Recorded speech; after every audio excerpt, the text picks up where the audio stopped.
Aruswinta on the road. Pendengar, terjadi pergerakan arus lalu lintas di jalur Pantura Tegal, dominasi kendaraan mengarah ke kawasan wisata Guci Tegal. Bagaimana untuk kondisi terkini pantauan arus lalu lintas di Pantura Tegal? Kami akan jumpai Kasat Lantas Polres Tegal AKP Himawan. Aruswinta on the road. Pak Himawan, kalau untuk siang hari ini berarti masyarakat lebih condong untuk berpariwisata ya, Pak Himawan ya? Betul sekali. Untuk pantauan situasi arus, khususnya di wilayah Tegal, untuk pada hari ini dapat kami laporkan dan informasikan untuk arus dalam kota ataupun menuju wisata yang mengalami peningkatan karena khusus untuk para pemudik ataupun pengunjung lokal juga sudah mengarah ke objek wisata tersebut. Ya, objek-objek wisata mana saja Pak yang banyak digemari oleh masyarakat saat ini Pak? Kalau untuk di wilayah Tegal, untuk yang menjadi favorit khususnya dari pengunjung dari luar kota adalah objek wisata Guci. Sekalipun di dalam kota sendiri ada objek-objek wisata hiburan, namun intensitas yang menjadi perhatian adalah objek wisata Guci. Karena beberapa para pengunjung juga kendaraan dari luar kota mendominasi juga untuk menuju objek wisata tersebut. Ya, tapi saat ini bagaimana Pak kondisinya? Apakah terjadi kepadatan? Untuk menuju objek wisata Guci, tentunya terpantau sampai saat ini terpantau ramai lancar. Kita juga sudah menyiapkan beberapa acara bertindak ataupun kita juga ada pos pengamanan dan tim urai yang kami pertebal di sana terkait dengan akses yang menuju objek wisata Guci. Berikut juga kita suka merekayasa arus lalu juga ketika terjadi penumpukan ataupun perlambatan di objek wisata, pasti tentunya kita akan mengarahkan kendaraan yang akan meninggalkan objek wisata Guci, kami akan ke arah kota lain. Kami yang arah turun ataupun menuju wilayah kotanya akan kami alihkan ke arah Moga. Moga Pemalang ya berarti ya Pak Himawan? Betul sekali. Ini sementara masih kami konsentrasi untuk kita optimalkan arus yang menuju ke objek wisatanya. Baik. Kalau jalur alternatif sebenarnya ada tidak sih yang menuju ke arah Guci sehingga arusnya bisa dipecah begitu Pak Himawan? Betul sekali. Kalau manakala terjadi kepadatan selain objek wisata Guci, kita juga ada jalur itu yang masih bisa dilalui yang dari arah Jatinegara itu juga bisa. Namun jalur tersebut ketika kendaraan keluarga ataupun khususnya dari orang luar kota pasti sedikit akan mengalami kebingungan, kecuali memang warga lokal yang sudah terbiasa menggunakan akses tersebut.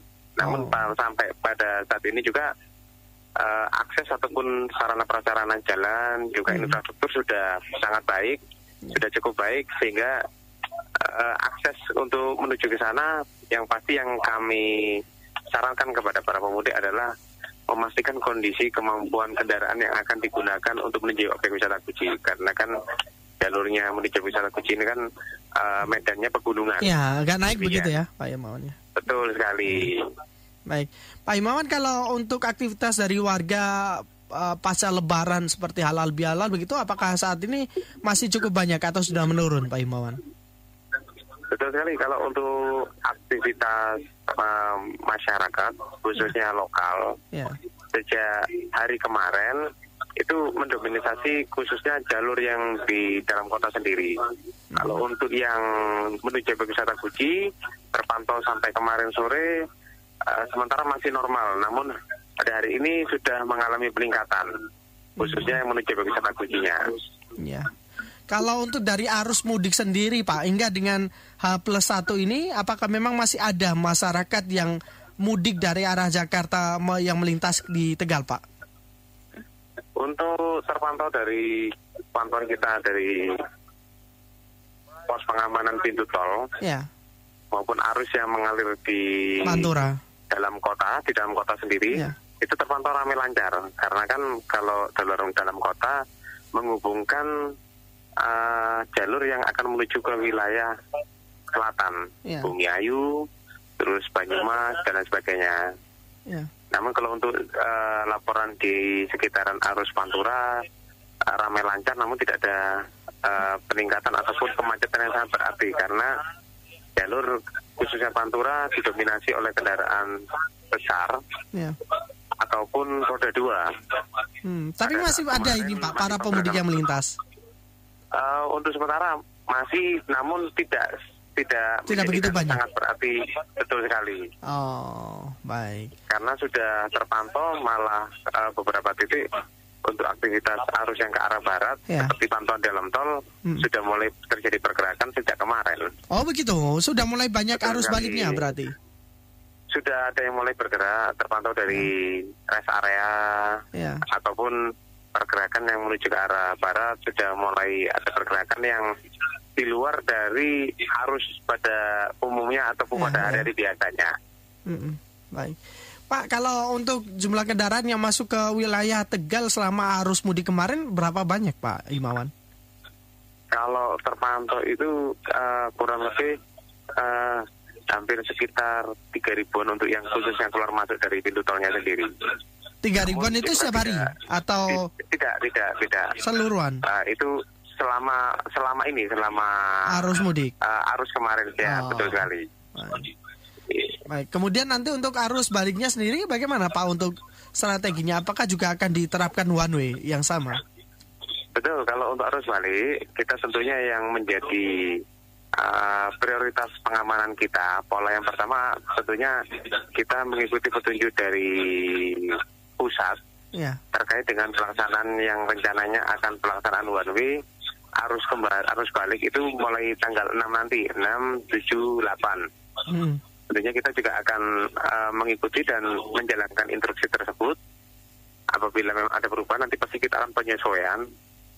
Yang kedua juga, selain jalur tol, kita juga mempunyai jalur akses selatan, jalur yang menghubungkan wilayah Bumi Ayu menuju Bumi Ayu ataupun masyarakat yang dari arah Banyumas, dari arah Cilacap yang akan menuju ke arah Jakarta menggunakan akses pintu tol Pejagan. Kita juga memiliki wilayah khususnya di daerah Klonengan, sehingga kita siapkan pos pengamanan di sana dan tim urai selatan untuk mengantisipasi manakala terjadi kemacetan khususnya di jalur selatannya dan khususnya di dalam kota sendiri. Apabila akses para pemudik yang menggunakan jalur kota ataupun memasuki pintu exit tol Tegal juga sudah kita antisipasi beberapa tim urai juga yang kita sudah siapkan dan tempatkan.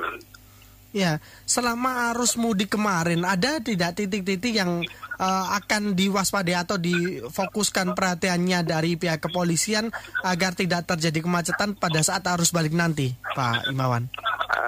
Tentunya kalau kami melihat dari pergerakan arus kemarin pada saat mudik, ketika arus dalam tol terpantau ramai lancar, tidak ada terjadi hambatan.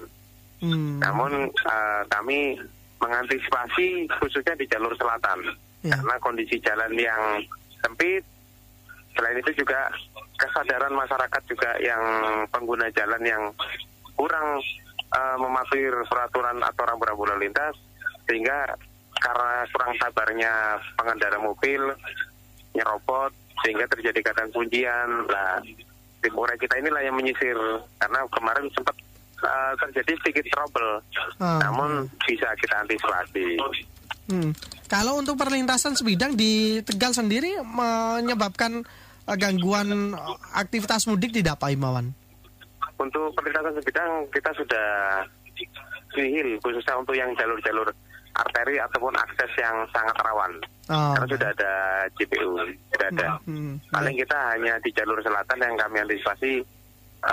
Kami mempunyai underpass Pasuruan itu yang ketika turun hujan kita sudah siagakan juga unit damkar dan sudah ada 3 mesin penyedot air karena posisinya underpass lebih rendah dibandingkan kondisi jalan yang sebelumnya dilalui, sehingga ketika terjadi curah hujan yang lumayan cukup tinggi kadang menggenangi di area tersebut. Itu baik. Yang kita antisipasi khususnya di jalur selatannya. Ya, kalau jalur Perupuk pantauannya kemarin bagaimana Pak yang Bumi Ayu Tegal itu Pak? Itu kan biasanya menjadi salah satu titik kemacetan juga ya Pak? Betul, kalau beberapa tahun sebelumnya ketika perlintasan di bidang itu belum ada flyover tentunya menjadikan permasalahan tersendiri. Namun sampai wilayah Bumiayu sudah tidak ada perlintasan sebidang, sudah ada flyover sendiri, sehingga tidak terjadi hambatan. Hanya karena kondisi jalan di sekitaran selatan yang relatif lebih sempit, dengan jumlah kendaraan yang melintas juga cukup banyak. Selain juga kesadaran dari para pengendara roda 4 juga yang tidak cukup sabar, sehingga kadang mereka nyerobot dan terjadi kuncian di sana. Ini menjadikan permasalahan kesadaran dari masyarakatnya sendiri yang mereka juga tidak sabar. Gitu. Kalau untuk ketimpangan di ruas jalur tol maupun non tol bagaimana Pak di Tegal? Apakah terjadi tidak atau seimbang untuk jumlah kendaraannya? Kalau untuk yang pada saat kemarin arus mudik, ketika arus mudik itu tentunya mendominasi yang ke arah Semarang, karena kan kemarin pemberlakuan one way khususnya untuk yang ke arah Jakarta kan kita tidak berlakukan untuk memasuki jalan tolnya. Semua kita arahkan ke jalur arteri, kecuali pada saat kemarin normalisasi sudah pemberlakuan arus normal, sehingga bisa dilalui untuk dari arah Semarang ataupun sebaliknya bisa melalui jalan tolnya. Berarti lebih banyak yang menggunakan jalan tolnya daripada panturanya. Betul sekali. Untuk khususnya yang terpantau di Pantura, aktivitas roda 2 yang mendominasi. Namun khususnya untuk yang di tol, mayoritas pemudik menggunakan roda 4. Mobil keluarga yang banyak melintas. Bagaimana Pak dari pihak kepolisian memecah arus agar nanti tidak sampai terjadi penumpukan di tol dan juga Pantura ini juga bisa dimanfaatkan? Jangan sampai nanti malah justru sangat timpang, Pantura malah kosong nanti Pak. Ketika nanti memang terjadi penumpukan khususnya, kita sudah berkoordinasi dengan, kita sudah ada cara bertindak ketika kemarin rapat koordinasi yang kita bersama dengan Kasat Lantas jajaran khususnya Polda Jateng yang jalur Pantura. Kemarin kita sudah ada CP terkait dengan rekayasa di jalur tol, khususnya ketika pelaksanaan one way ataupun ketika terjadi kemacetan di beberapa simpul-simpul area. Maka kita akan mengeluarkan di pintu-pintu tol terdekat. Di pintu tol terdekat itu akan kita keluarkan, baru akan kita keluarkan menuju ke jalur arteri. Namun sampai kemarin pelaksanaan one way yang khususnya yang ke arus mudik, CP tersebut tidak sampai kita laksanakan. Kalau untuk yang jalur arteri sendiri sampai sejauh ini tidak ada juga trouble yang sangat berarti, kecuali kita nanti yang antisipasi adalah jalur selatan. Ketika memang nanti terjadi lonjakan arus khususnya dari arah Banyumas, dari arah selatan yang menuju ke arah utara yang akan menuju Pejagan, tentunya kita akan berkoordinasi dengan Satlantas Polres Brebes untuk mengalihkan arus sementara yang keluar dari Pejagan sehingga tidak menuju ke arah Kelonengannya ataupun bisa dialihkan melalui jalur Jatibarang, sehingga untuk prioritas jalur yang dari arah selatan bisa maksimal menuju ke Pejagannya. Baik. Terakhir Pak, apa yang akan dibawakan kepada para pemudik yang mungkin nanti akan melakukan arus balik? Yang dapat kami informasikan atau kami sarankan bagi para pemudik nanti ketika memang menggunakan kesempatan one way dari arah Semarang, ketika nanti menempati posisi jalur A ataupun jalur B, bisa menggunakan ataupun memastikan bahwa mengetahui pintu tol di wilayah Tegal berada di KM 278-279. Itu yang perlu para pemudik pedomani, sehingga ketika nanti menggunakan jalur A ataupun jalur B-nya tidak sampai terlewat ataupun keluar di pintu tol selanjutnya. Baik. Pak Himawan, terima kasih banyak ya untuk waktunya bersama dengan Sinta. Semoga lancar untuk arus baliknya nanti. Terima kasih untuk para penggemar LCK. Selamat siang, sehat selalu Pak Himawan. Ya, sukses selalu Pak. Terima kasih. Demikian mendengar Kasat Lantas Polres Tegal AKP Himawan. Elshinta News and Talk.